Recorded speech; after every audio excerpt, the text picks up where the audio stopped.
Hello and welcome to Revolutions, the show that focuses on car and motorcycle events in and around the GTA.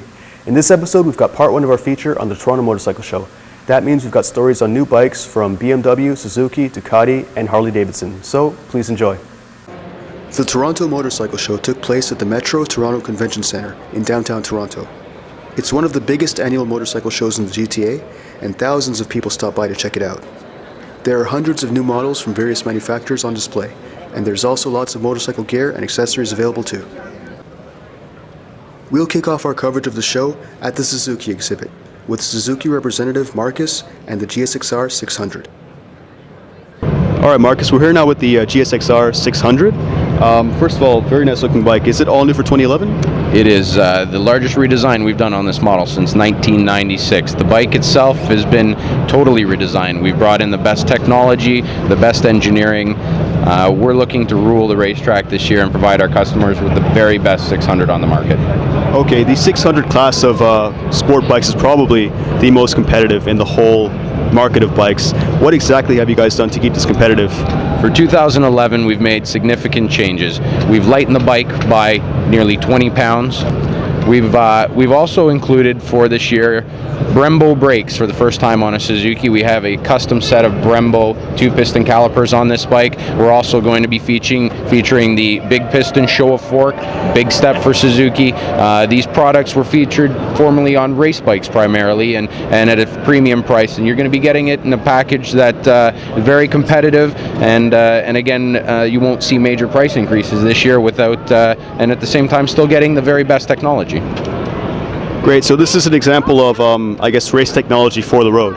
It is indeed. It is indeed. One of the things that Suzuki does to bring the bikes to the road from the racetrack, we do feature the lowest seat height, highest bar position of the 600 class. It makes it extremely comfortable in comparison to the majority of race bikes. You'll notice also very compact shape, very easy to reach the controls. Also, we're featuring a bike that's been designed primarily in a wind tunnel. It is smooth, and we expect that our customers are going to find that very comfortable when they're riding down the road. No buffeting, and again, just a comfortable ride. Next, Marcus tells us about the 600's big brother, the GSX-R 750. All right, Marcus, I think we saved the best for last. This is the GSX-R 750. We did indeed. This is my favorite bike in the Suzuki lineup. GSX-R 2011, significant changes this year. Okay, and what exactly is new about it? This year we've redesigned the bike significantly. We've dropped approximately 15 pounds off the bike. We're also going to be featuring Brembo brakes. We're also going to be featuring the big piston show of fork. The bike itself has been redesigned to feature a sleek look, lightweight, high performance. It's going to give you the best of all worlds. You're going to have the lightweight, compact feeling of a GSX-R 600 and the power of a GSX-R 1000. It just does everything well.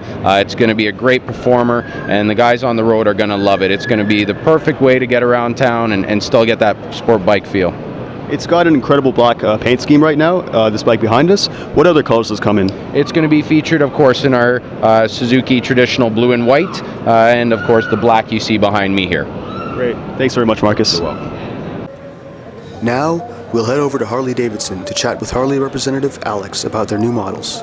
All right, I'm here now with Alex at perhaps the most popular booth at the whole show, Harley-Davidson, and we're here with the Sportster Super Low. It's new for 2011. Alex, can you tell us more about this bike, please? Absolutely, it's the newest model in our lineup. We're also proud because it's a Sportster that has addressed all the previous kind of differences or issues that we've had with Sportsters. So it's got a bigger tank. It's got really good back suspensions. It's low down, so great bike to kind of start on and get a feel for the Harley lineup altogether. And on top of everything, it only costs $8,800, so a very affordable way to get into the Harley brand. It's very cool. I notice the styling is unique, perhaps a bit of a departure from other Harley-styled bikes. What was the design philosophy behind this bike? Like, what influenced this design? Well, the personality who actually designs all the bikes is Willie G over at the motor company in the U.S. And I mean, this bike has basically a mini bobber look to it while still being a sportster. So I think it gives you a bit of the best of both worlds. You know, you can get into a starter kind of bike, but at the same time, it already gives you that kind of bolder look, and that's what Harley's all about. You know, making those bold statements. Harley-Davidson also makes the XR 1200X, a performance bike with racing pedigree. Well, this is again a Sportster. Now, when we talked about vintage, the basis of this bike is the old XR 750 that already 25 years ago in the US was very popular for dirt track racing.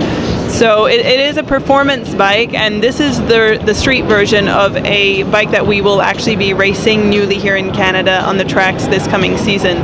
This bike here retails for about $13,000, and for basically no added investment, you could typically actually go out on a racetrack and compete in a national championship with it. Wow, so it's really that close to the actual race bike. Absolutely. There's only minor changes made, Vance and Hines kit that we would provide for you, and that's pretty much all it is. Since the race bike was also on display, we just had to take a closer look. So this is the race bike. It looks really nice, actually. Yeah, it's, as I said, very close to the street version of it, and this has been newly created just a couple of days ago, and the announcement just went out actually 2 days ago that we will be racing in a series that will be restricted to just XR 1200. So it's a Canadian XR 1200 Cup that replicates the success of the races over in the UK and the US. Okay, so what do you call this XR 1200X? A race bike modified for the street, or a street bike modified for racing? Well, it's more of, you know, the background and history of it is really in racing, as many of our bikes are, but, you know, this is really just a version of, a high-performance version of the street bike, which we just discussed earlier on. Great, and what exactly is different about this race version of the bike? The muffler's exhaust, it has a Vance and Hines kit. The front end is slightly modified. And as you see here, obviously just to also work on aerodynamics, some of the seating has been cut out, but literally it's a minor change and adaptation that someone needs to do from a street bike to be able to actually perform and compete on a track. We'll wrap things up at Harley with a look at this exclusive luxury bike. So the last bike we'll check out here at the Harley booth is the CVO Ultra Classic Electroglide. Alex, what's all this about? Well, it's about a lot of bells and whistles. This is our top of the line CVO bike. It is a limited edition, a custom vehicle operations, which is what CVO stands for. There's only a certain number produced every year. It retails for just over $40,000. If a customer did decide to buy a stock similar bike and then actually accessorize it to this extent, they wouldn't be able to do it at that, you know, amount. So it literally comes out of the crate as is. As you see, lots of chrome, amazing hand paint job, and it has all the bells and whistles, i.e., you know, iPod full functionality. You can actually basically really control what you're listening to simply by not even lifting your hands up from you know, the bike, and on top of it, it recharges your iPod for you as well. It has heated seats, heated passenger seats, ABS, it has heated hand grips, so I don't know what else you can ask for. And sorry, how much does this retail for? Just over $40,000. Wow.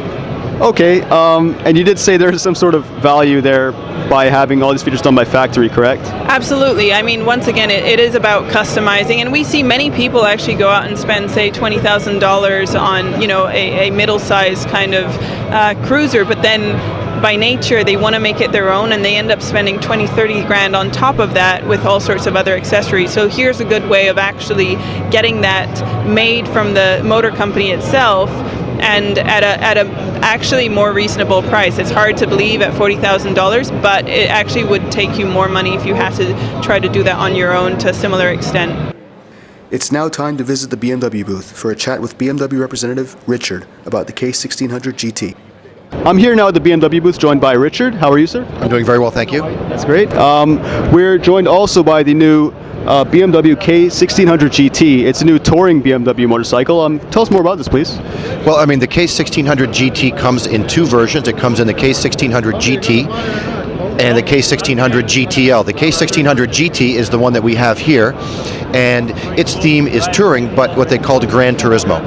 So you're talking about a sporty, dynamic touring. There's also another version which is called the GTL, which is more of a luxury touring version, and that has top case, and the riding position is a little bit more luxury oriented, not quite, a little bit back, and the GTL is just a little bit more sort of sporty, a little bit more sort of forward-facing kind of thing. But these are both new. These are new models that are out due for 2011, and they've been designed from the ground up as completely brand new motorcycles.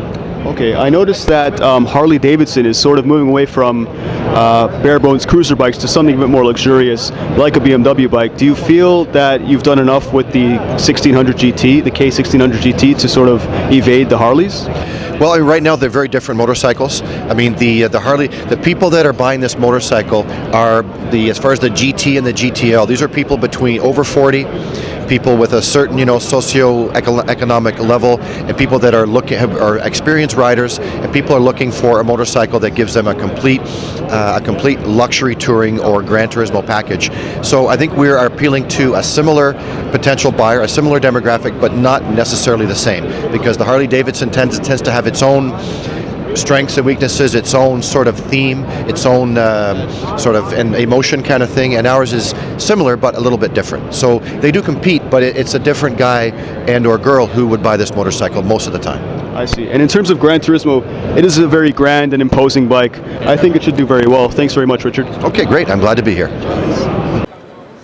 To conclude part one of our coverage of the Toronto Motorcycle Show, we'll head over to Ducati to talk to Ducati representative Stefan about the company's new motorcycle, the DFL. I'm here at Ducati now with Stefan. How are you doing, sir? Very good. And yourself? Pretty good, thanks. And we're standing beside the new DFL, correct? Yes, this is our new launch in North America of DFL. It is our new power bike. This bike is simply stunning.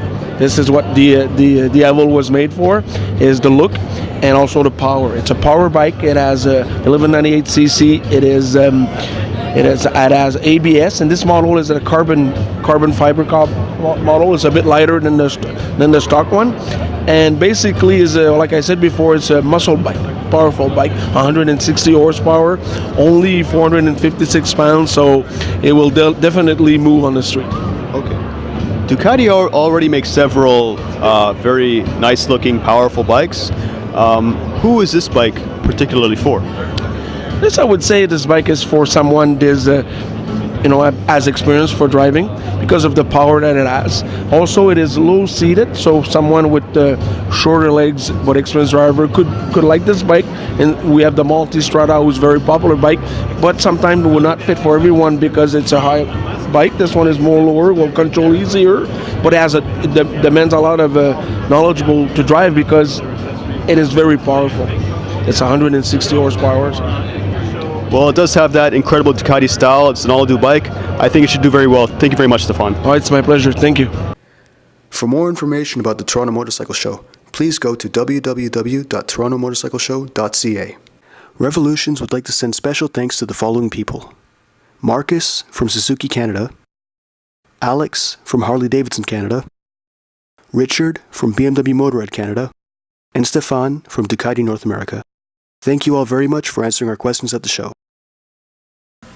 That concludes our coverage of part one of the Toronto Motorcycle Show. In part two, we'll bring you stories from Honda, Yamaha, Kawasaki, and Zero Electric. Thanks for watching, and stay tuned for more revolutions.